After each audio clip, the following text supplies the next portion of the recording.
So, at the end of Legion, all of us remember Sargeras stabbing Azeroth with his planet-sized sword. Well, it's been like 5 years since then, and the sword is still hanging around in Silitus. Now in 9.2, we have some crazy spoilers for the end encounter, the battle against the Jailer that uncovers information about Azerite, the Azeroth World Soul, and now if we connect this with the fact that Blizzard literally said that the sword has a role to play in the future, we can come to some quite interesting conclusions. So, what could be happening with the blade in Silitus?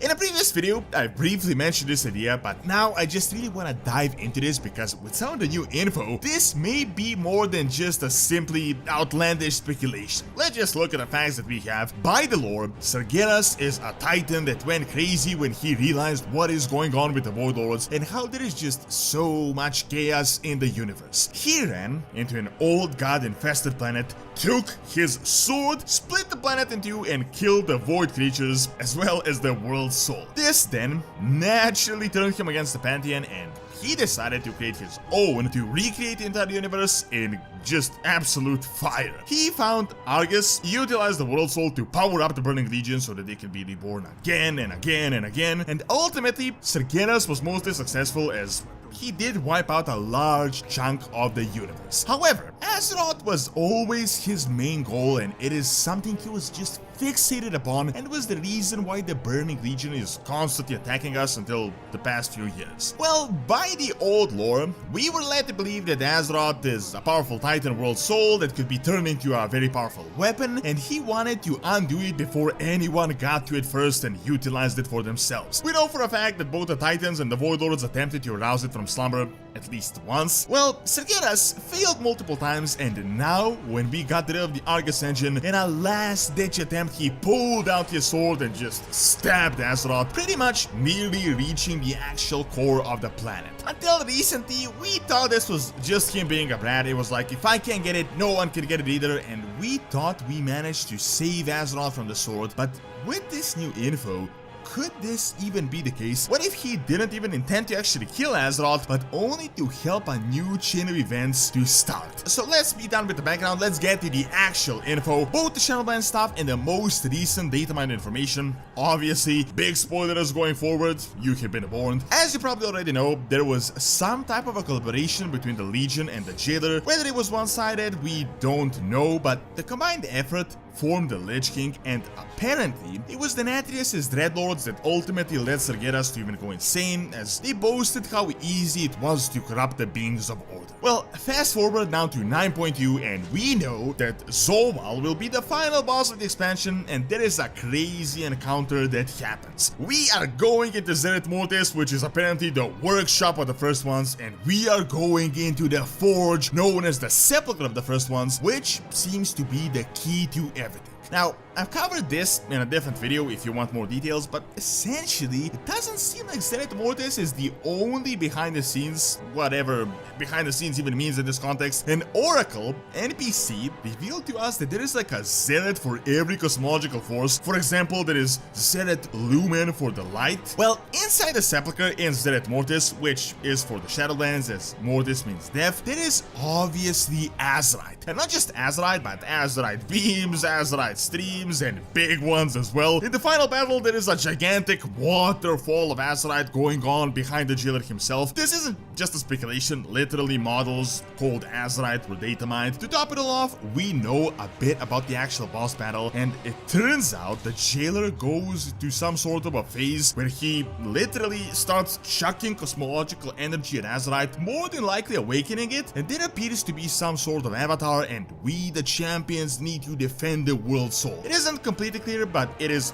100% confirmed that he literally attacks the World Soul, attempting to destroy it. So, if you needed confirmation that the secret that the First One sought to hide is Azeroth, that Zolval is after the World Soul, and that the Sepulchre is connected to our planet, well, look no further. Now, how does all of this connect us to the fabled Sword of Sargeras? So, if you remember when Sargeras did his thing, he could Azeroth quite badly. Azerite started leaking everywhere, which, as we know, is the actual blood of the soul. There was also strong poison, which we had to neutralize, and we barely managed to stop the bleeding. However, this happened years ago, and it seems like what we did is just the absolute emergency, like first aid type stuff. We literally stopped the bleeding. However, as all of us had wandered for years, now what? Are we just going to leave this ginormous sword that reaches the top of the sky and slit us? Is it just going to remain there without doing anything? Can we use some type of a spell to destroy it? Can't we shatter it? I know if we just pulled it out, it would probably leak even more Azerite, but we could without a doubt destroy like 90% of it and only leave the tip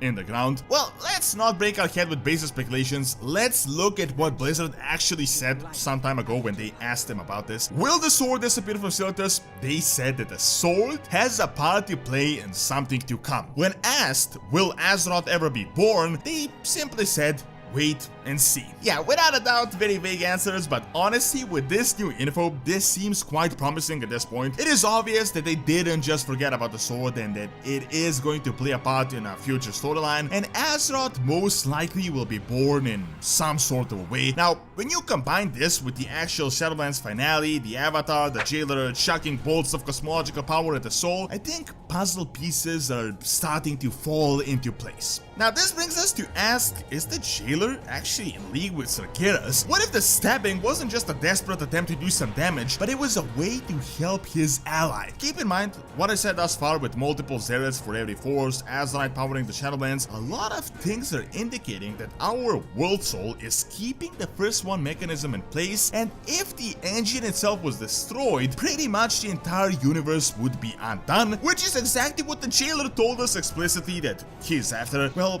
do you remember Sargeras? Do you remember what does he want? He also wanted the exact same thing. So, isn't it completely naive to think that he was just not aware of the first ones, of their enforced mechanism, and that the Sepulchre was the key to undoing the entire universe? That honestly seems highly unlikely. Sargeras may have had a united goal with the Jailer, and they could have literally been allies. He probably knew if the Jailer broke free, he could enter the Sepulchre to the Shadowlands, as he doesn't need a ton of energy to manifest in his own realm, and he could accomplish what the Dark Titan also wanted to accomplish. When Sargeras failed, he could have left his sword for the Jailer to take once he reaches Azeroth, or for the sword to literally be used as a conductor. As far as we know, the sword is stuck deep inside the planet to the source of Azerite, so it could be connected to this entire thing, as Azerite is literally being channeled into Zereth Mortis. An additional interesting theory is maybe this is the exact reason why Azeroth never awakened all these years. How could it when it is constantly being siphoned to power up all these realms? Well, maybe the sword, if not a conductor, was used to cause just enough damage for the Jailer to break through. It is possible that the sword hitting Azeroth is literally what broke the Arbiter. That could be the red bolt that could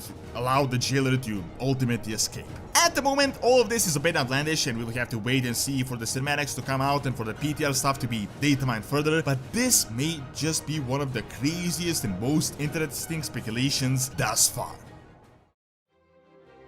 Thank you for watching. Check out the Sylvanas Spring Ending by clicking on the screen, and also check out Doran's Academy for videos on real-world history. See you next time.